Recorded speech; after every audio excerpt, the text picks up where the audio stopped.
from coast to coast.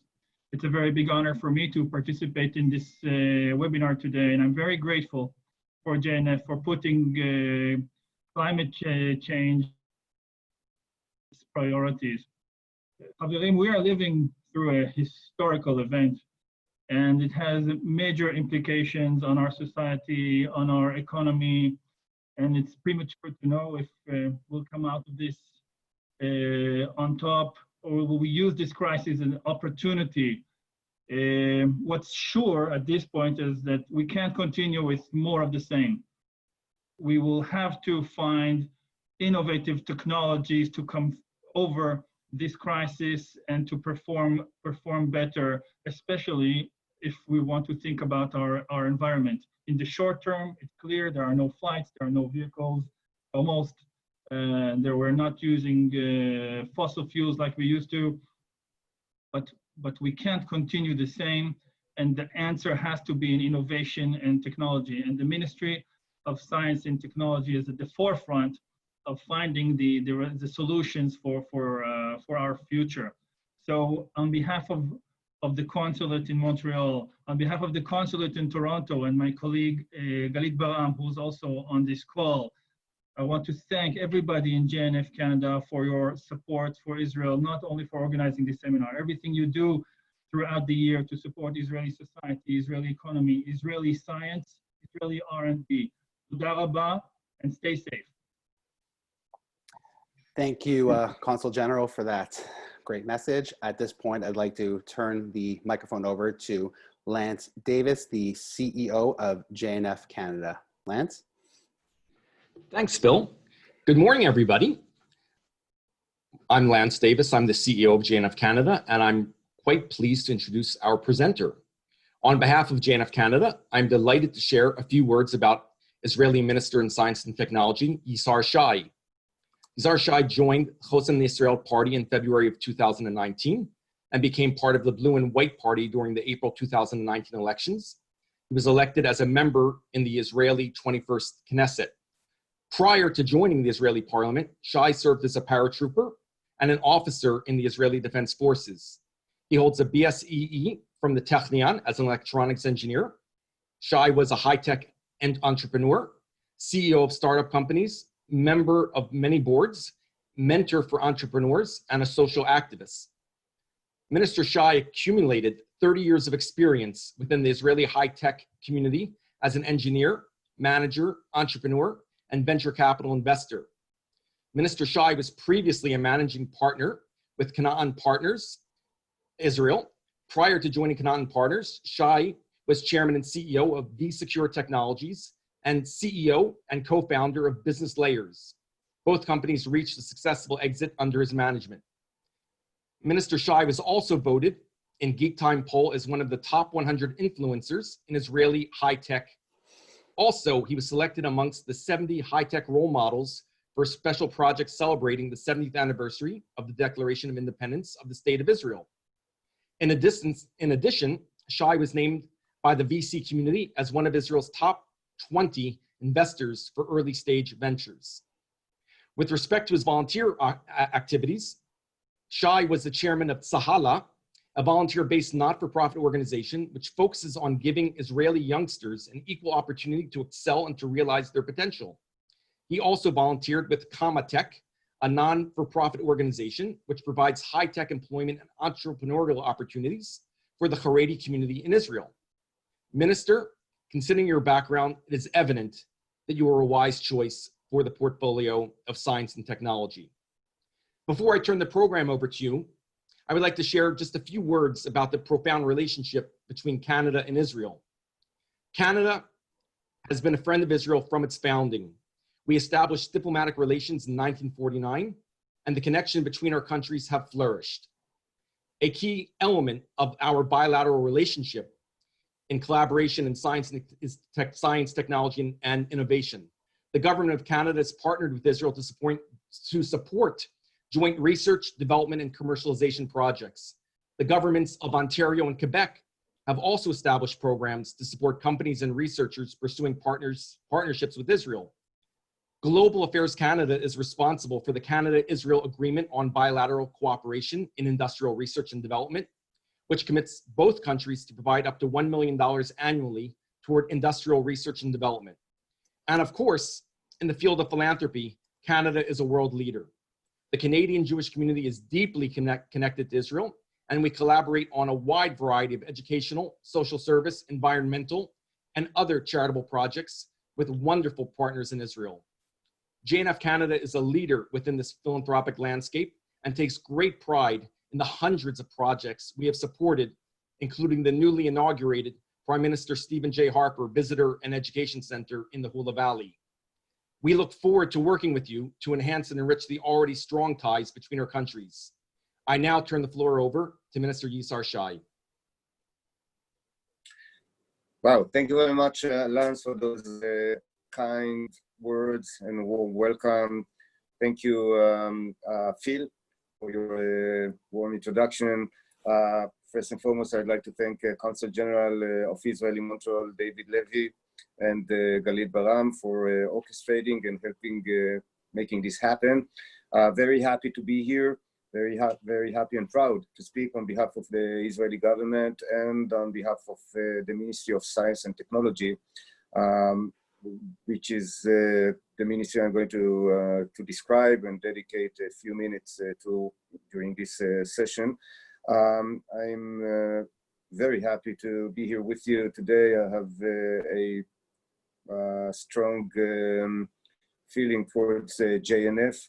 And if we have the time, I'll tell you of some of the things we will be trying to do together with the JNF here in Israel, part of which I'm guessing will reach out to you as well in terms of seeking your support and maybe your advice, and maybe you are already involved with some of their projects here in Israel, which are pretty exciting.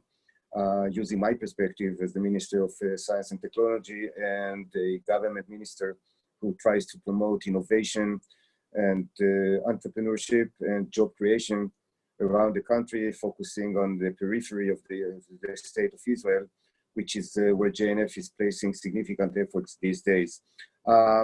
So I did prepare a short presentation, which I'm going to try to share with you in just a moment. I will apologize in advance. I'm just out of a long government meeting a few minutes ago where we approved an emergency bill for providing economic support to mainly the businesses and so many unemployed people in Israel. We have just approved a 60 billion shekels bill, which in Israeli terms is a lot of money.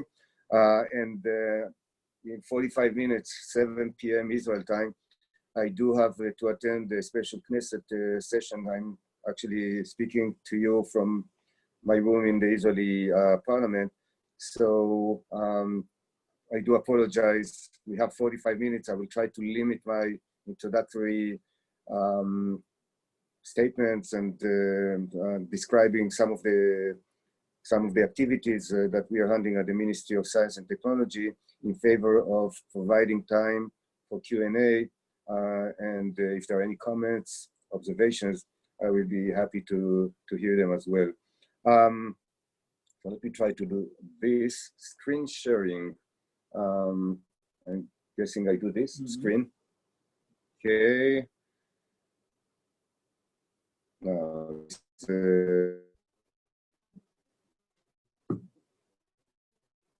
We don't want this. Maybe Zoom. My apologies. We are trying to put on a screen here. Okay, you're sharing.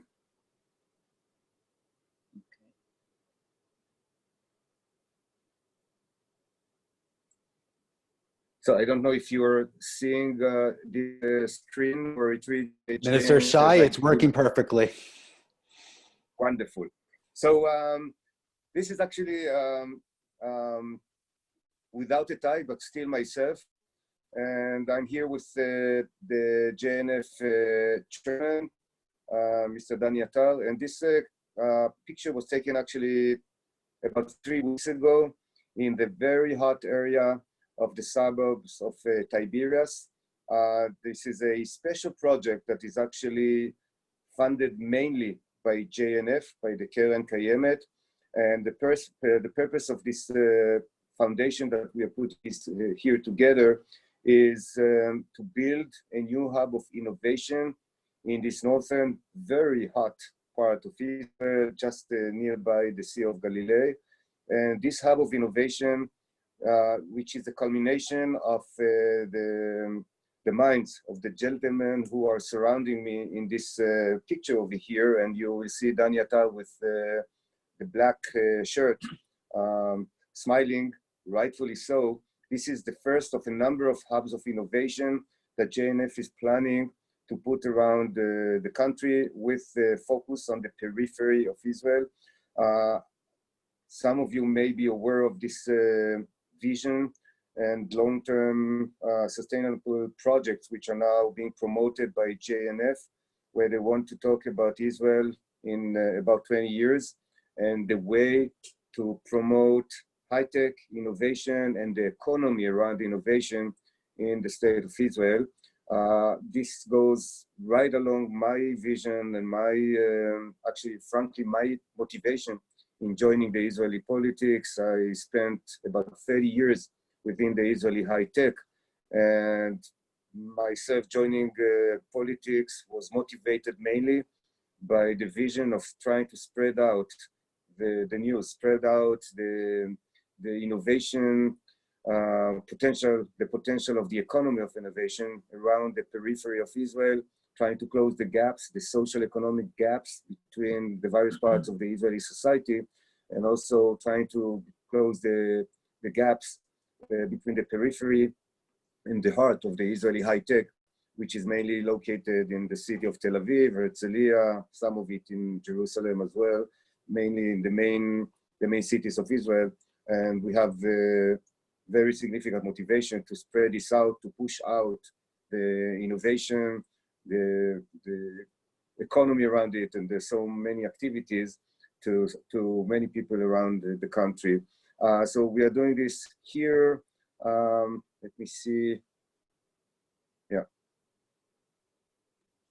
Yeah, here's another one. This is the picture. Okay, this is another picture that was taken with all the people involved. I will apologize in advance. I was heavily criticized for this picture. I didn't invent it. I did not put it together, but we are missing here a very significant, important component of the society, which is women. Actually, it is important that you know there is a general instruction for my people, my chambers in the Israeli Ministry of Science and Technology. I will not attend any conference whatsoever without a significant presence of women on stage, on panels, on everything. But over here, they caught me off guard. And by the way, for the right reasons, these are the people who put together this, hub of innovation. I'm pretty confident that JNF has women in the right positions, in the right management activities.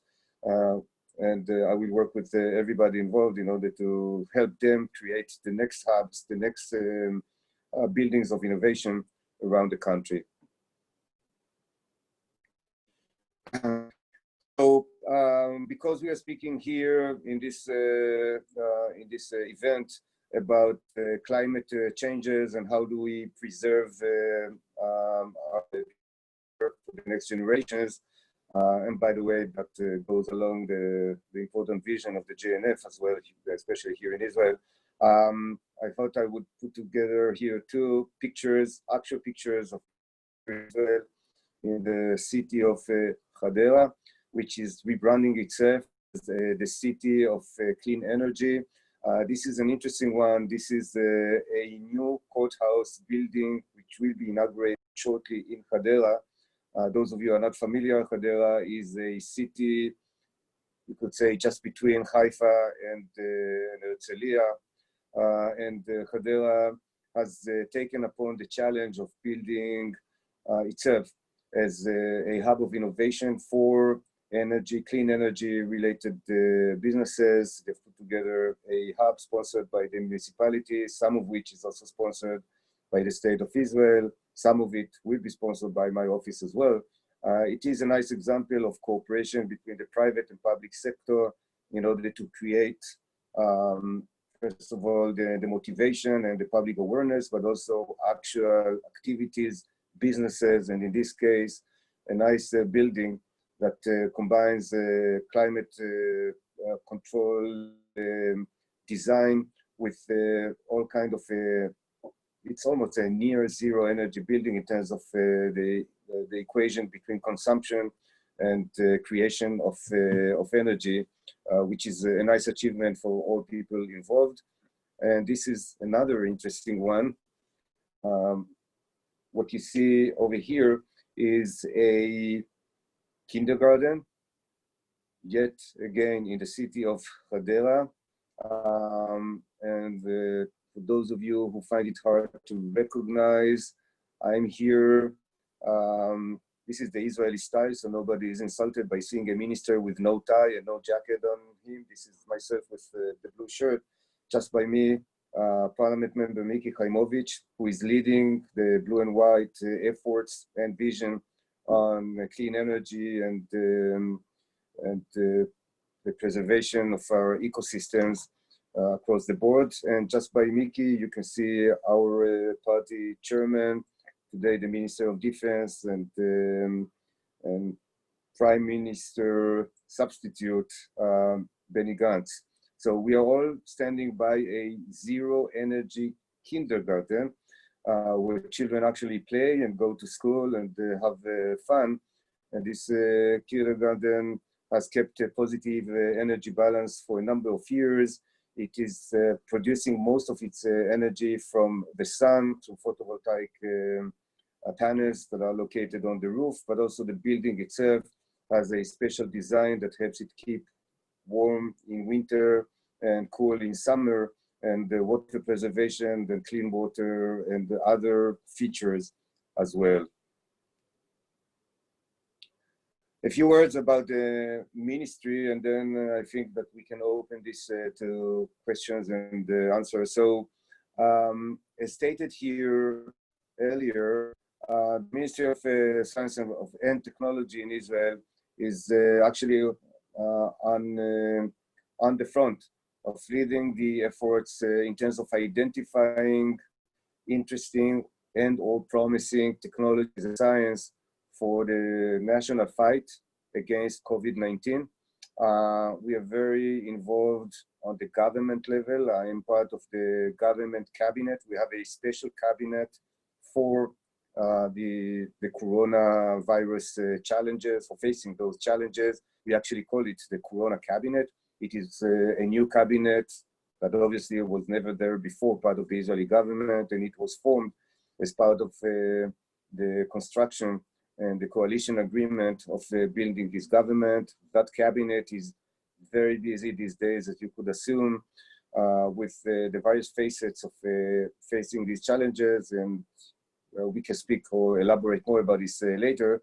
But I will notice proudly that the Ministry of Science and Technology put itself or rebranded and reshaped itself in the last 3 months or so, and doing it even more so these days in terms of getting ready, preparing itself, and demanding, requesting from its own people to draft, to chip in, and to play a significant part in identifying solutions on various fronts in fighting the COVID-19 ramifications.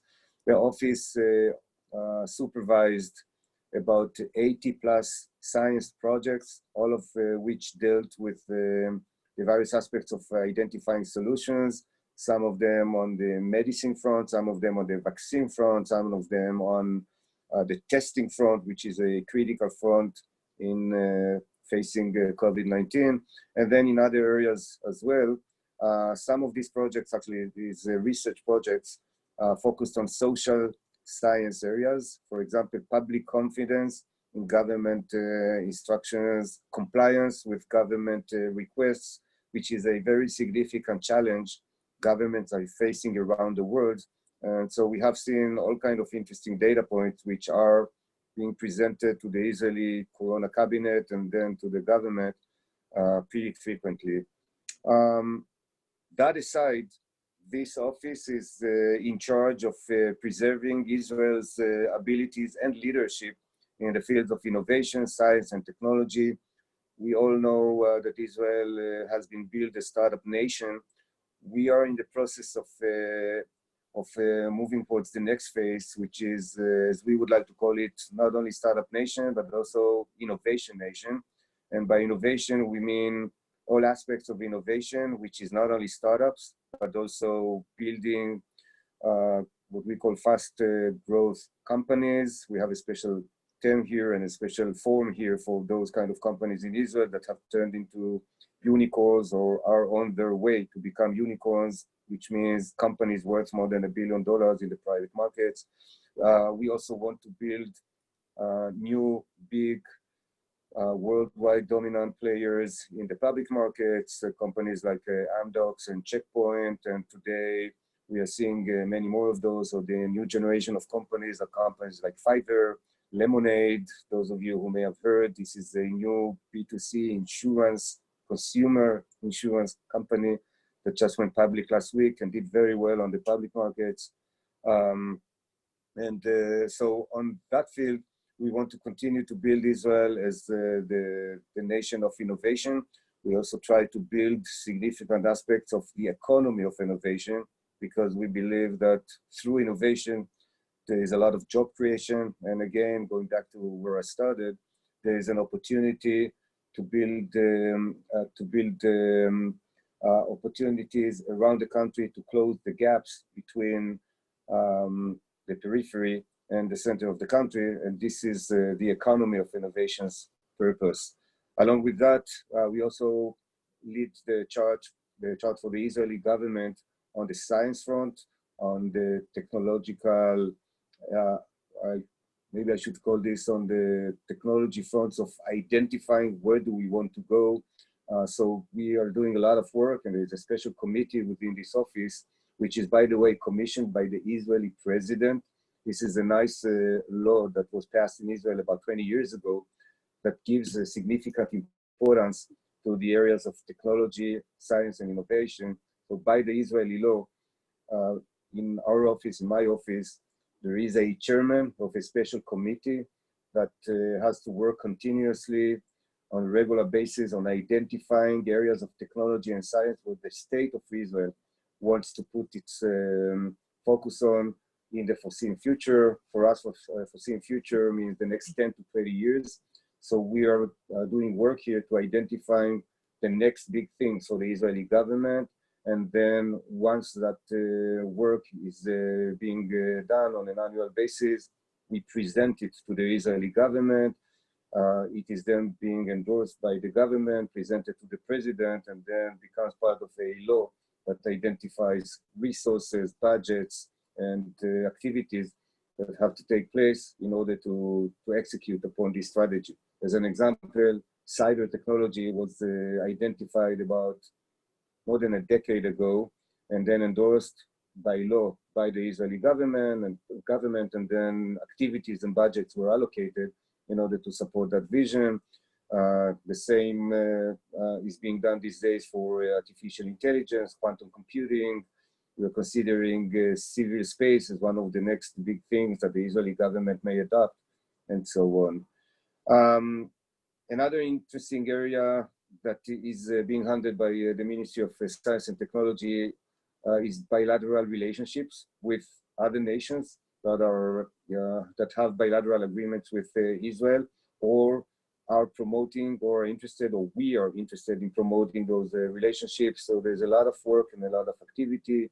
We have today about 30 bilateral agreements that are supported by governments on both sides of those agreements, the state of Israel and then the other government. And those agreements provide funding, support, access to universities, to technology, to research on both sides of those agreements. And that has proved to be a significant area and significant potential, both for the advancement of science and technology in the countries involved, but also an important aspect for the Israeli foreign policy. And this is where we work in tandem with the Israeli Ministry of Foreign Affairs. There are excellent relationships between the offices. And here we have yet another example where Consul General Levy is involved with this presentation over here today. Thank you again, Consul Levy. Along with these activities, I'm also very proud that this office has taken upon itself many years ago. This is not a credit to myself, but the people who were here before. But one of the areas this office is placing a significant focus is providing access for people around the country, especially young people, in terms of including the minorities, including the young people who want to access research and STEM studies. And we have a platform that provides all kinds of courses, all kinds of lab research facilities, and other areas of activities that relate to science and technology. And the mission here is to provide access and to educate those who want to become part of this wonderful world of science and technology. We have tens of thousands of young people on an annual basis participating in these plans. Just this summer, we have about 35,000 youngsters around the country participating in all kinds of summer camps and summer projects. By the way, all of them tailored towards the Corona standards, so we keep the kids safe and healthy, but we also provide them very interesting courses and access to research, to technology, to people who can teach them. And the idea here is to entice them to learn more, to become part of the system, part of this great party of science, technology, and innovation. So this is a short introduction and brief about this office. I should say that I'm very proud to be the Minister of Science and Technology. You might have heard from my background that this is exactly where I see myself fitting in and actually being productive with my political mission here. And, we have joined this government in very challenging times, as stated where we started this conversation. These challenging times challenge everybody who is involved in public service, and definitely on the government level. We are taking significant responsibilities, making some tough decisions, and I will be happy to address any topic that you may want me to address or answer. I think that we are now open for questions. Thank you so much, Minister Shay, for that interesting, informative presentation. We know you're very busy today, so we're going to try to get to as many questions as possible. Before I get to the first question, we actually have a message for you from the president of JNF Hamilton, Chaim Goldstein. His best friend, Avi Lupo, who served with you as a paratrooper, sends his regards. Unbelievable. My regards as well. This is a small world. Yeah, exactly. Our first question comes to us from Dan. Dan would like to know, besides the new local improvements, what sort of incentives are being offered to startup nations to shift focus towards clean tech innovations? And the part two to that question is that we know Israel has been incredible with fintech and software apps, etc. But what about cleaner technology? Very interesting. So, this is an interesting one because it is on the junction of what governments want to achieve and then what the private sector wants to do. I came from the private sector. There is only so much a government can push forward to convince the private sector to do. And the Israeli government actually has been pretty good in terms of keeping itself tight to what the government wants to do and what the government can do in terms of approaching the private sector. So by the end of the day, it is up to talented, capable entrepreneurs and to their investors to decide what do they want to engage with and what do they want to fund. The government's role in this is to facilitate, to deregulate, and to point at areas where the government feels it is important to emphasize or to signal to the market that the government is interested to see the market follow, but the government cannot force those policies. So, you know, I was part of a venture capital firm, as you noted earlier, for about 14 years before joining this new life. And one of the areas we focused on about 10 years ago was clean tech. We invested in a good number of companies. Actually, one of them was an Israeli investment, then all the others were US based. And the reason we invested in clean tech is, well, first, we thought that clean tech was important, and it was important for all the right reasons. But then also, we saw the economic advantages, we saw the potential, and we saw the ability to provide significant returns to our investors by investing in those companies. Our economical motivation was based on the fact that we saw government or federal incentives around the world. We saw heavy investments in some states in the US.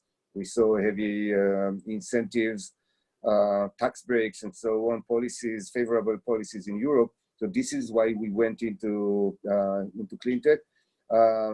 You know, this is kind of a sinus wave. So the world went very high on clean tech about 10 years ago. Then the excitement kind of faded out, and now we are in a new wave. The new wave is created by, first of all, I think the recognition of people around the world that this is very important now. It also has been regenerated because we see new incentives and new motivation, and governments are putting incentives in terms of providing platforms for entrepreneurs and for people who want to get innovation going around climate control, climate changes related projects, clean tech, and so on. The role of the government over here is to identify areas where the government can influence without forcing anybody to do anything. Obviously, we are in a very free market here in Israel. What the government has done over here is put together some policies and also fund early stage research and early stage projects that deal with various aspects of clean water, clean energy, energy storage, clean energy consumption, and all kinds of other related projects as the ones that I've just shown you in those couple of slides. So this is where we see the line between government incentives and actual desire and natural move of markets where the government cannot really control.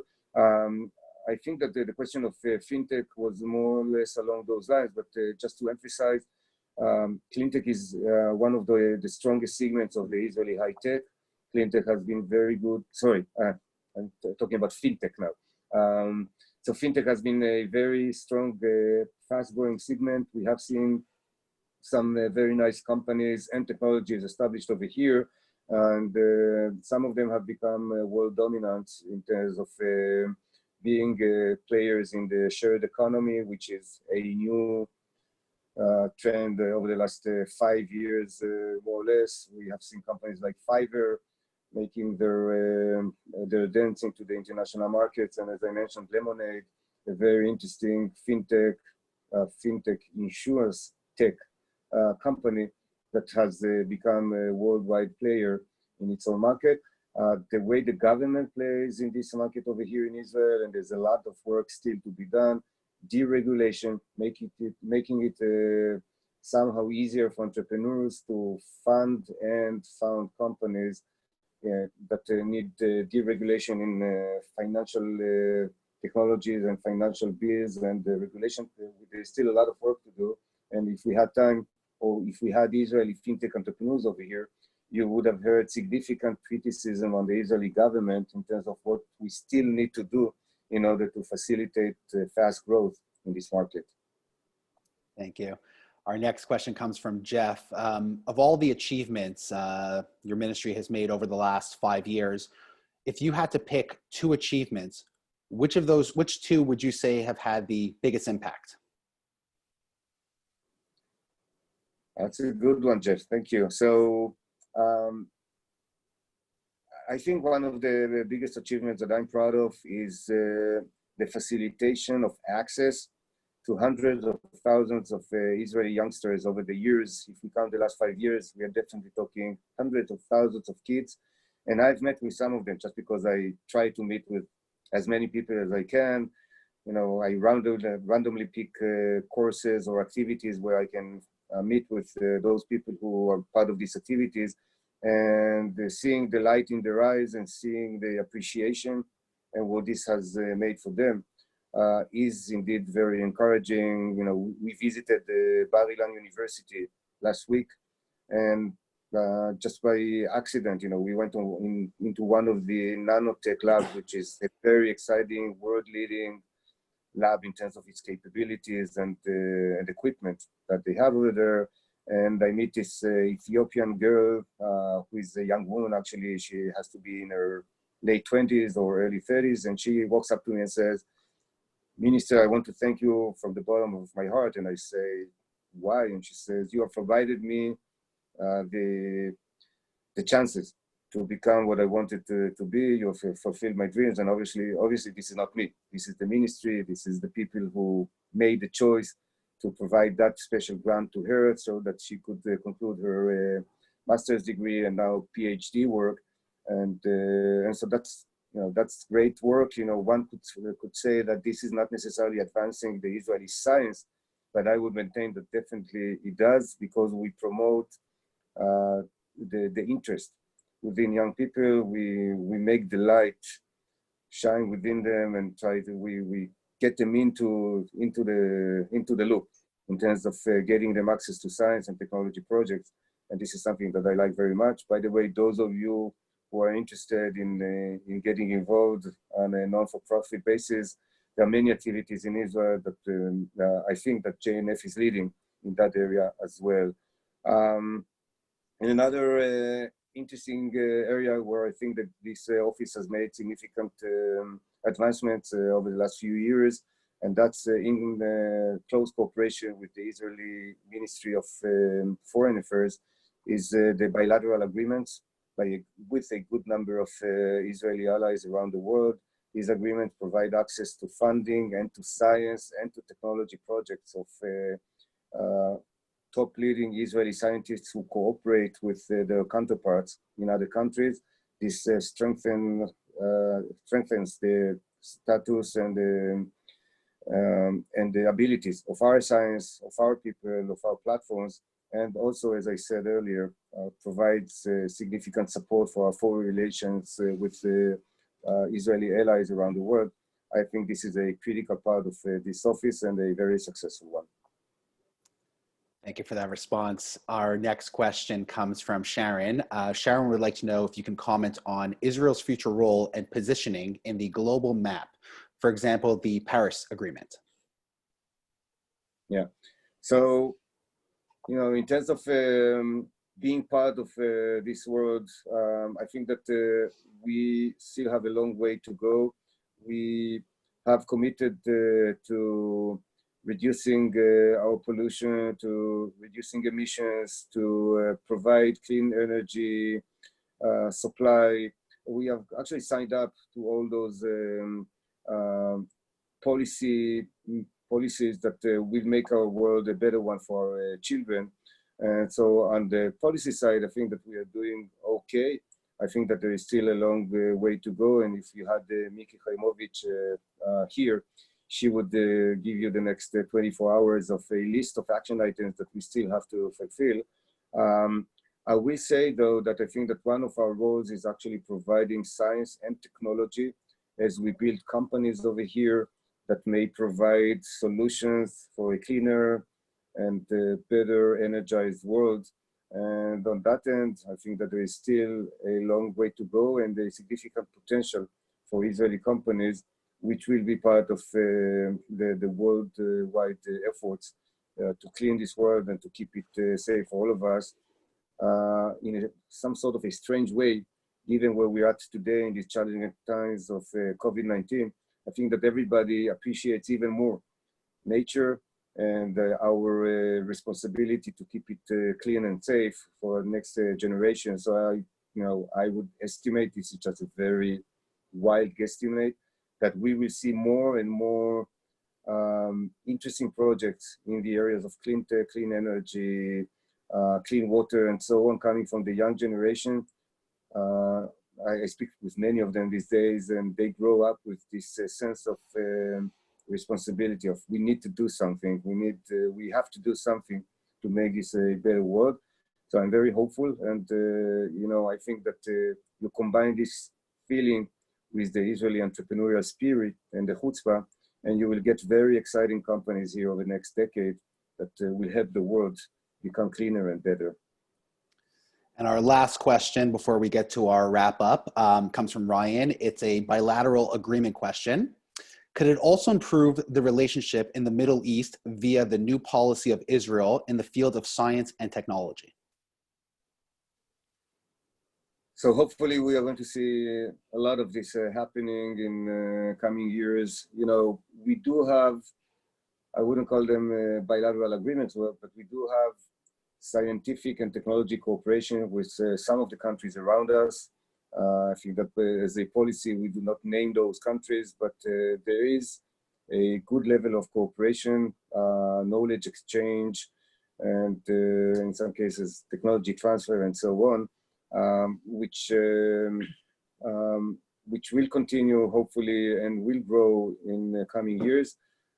I personally hope to see this turning into agreements, into formal agreements between nations and countries in the Middle East, where Israel can provide a lot of its own to our neighbors and help them improve lives on various fronts, everything from medicine through healthcare, clean tech, technologies, communications, you name it. We have so much to give.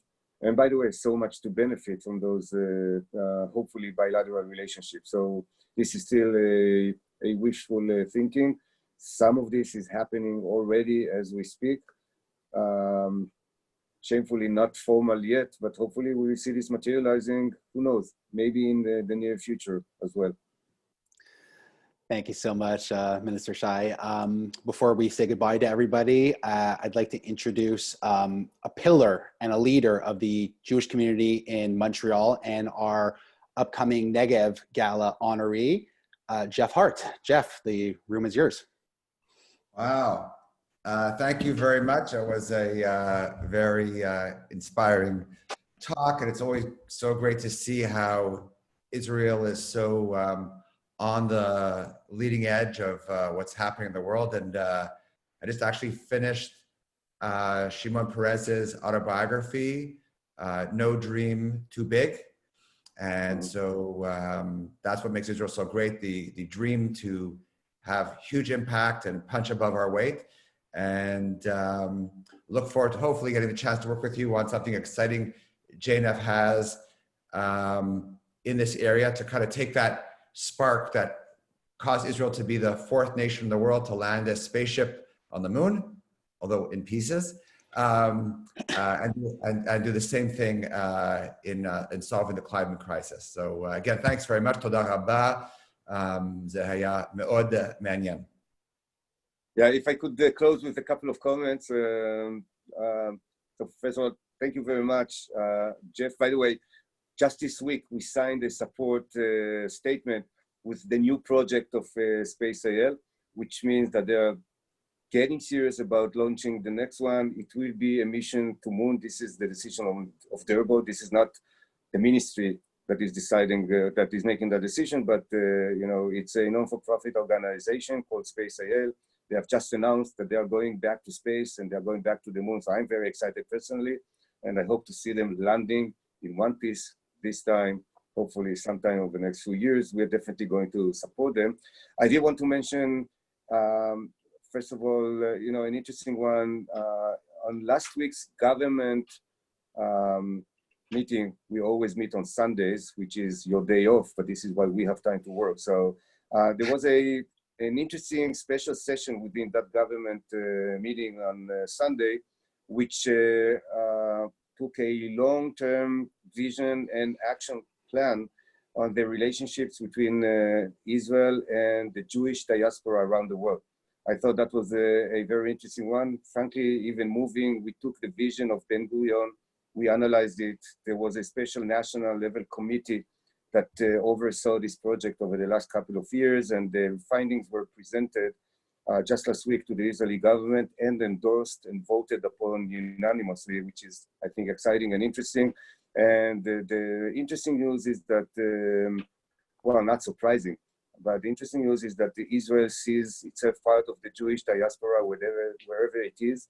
And Israel also wants to take responsibility for helping Jewish communities around the world, not necessarily in Canada, but Jewish communities that are now being faced with all kinds of challenges that have been even strengthened during this crisis. So I would take this to my closing statement over here. The relationships between Israel and the Jewish communities around the world are critical, are important, and have now been endorsed yet again on a national government level. I personally appreciate very much the fact that you're spending time with me today as a representative of the Israeli government. I don't take this for granted.